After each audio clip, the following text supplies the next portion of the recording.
అంటున్నాడు, ఏమి తిందుమో, ఏమి త్రాగుమో, ఏమి ధరించుకుందుమో అని.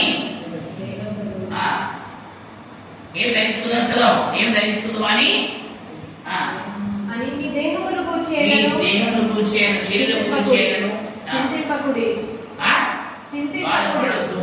ఆహారం కంటే ప్రాణమును, ఆహారం కంటే మీలో ఉన్న ప్రాణం గొప్పది, వస్త్రము కంటే నీ శరీరం గొప్పది.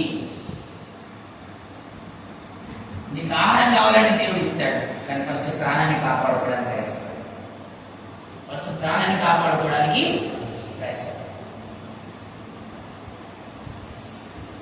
ఏలియాకు కాకుల చేత ఆహారం పెట్టిన దేవుడు నీకు కూడా పెడతాడు ఆహారం, కానీ ఫస్ట్ ప్రాణాన్ని కాపాడుకోవడానికి ప్రయత్నిస్తాడు. దేవుడికి దగ్గర ఆదామవలు చెంగం చుక్కాన్ని గుర్తించి ఇచ్చినట్టుగా దేవుడు నీకు కూడా చక్కటి వస్త్రాలు ఇస్తాడు. ఫస్ట్ నీ దేహాన్ని పరిశుద్ధపరచుకోవడానికి దేవుడి దగ్గరికి రా. అందుకే యేసుప్రభు చెప్పాడు ఏంటి తెలుసా, ఒక మనుషుడు సర్వలోకమును సంపాదించుకొని చివరికి తన ప్రాణం పోగొట్టుకుంటే ఏమి ప్రయోజనం అంటున్నాడు.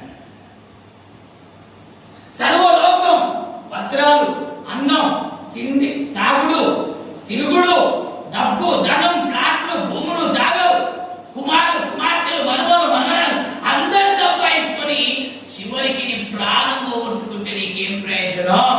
అందుకొరకే ఆహారం కంటే ప్రాణమును, వస్త్రము కంటే దేహము గొప్పవి కావా? వాటిని కాపాడుకోవడానికి నువ్వు ప్రయాసపడు. వాటిని రక్షించుకోవడానికి నువ్వు ప్రభు దగ్గర ప్రయాసపడతావు. నువ్వు ప్రభు దగ్గరికి రా, ప్రభు అప్పుడు వాటిని కాపాడుతాడు. నీ చింత యావత్తును మొత్తం ఆయన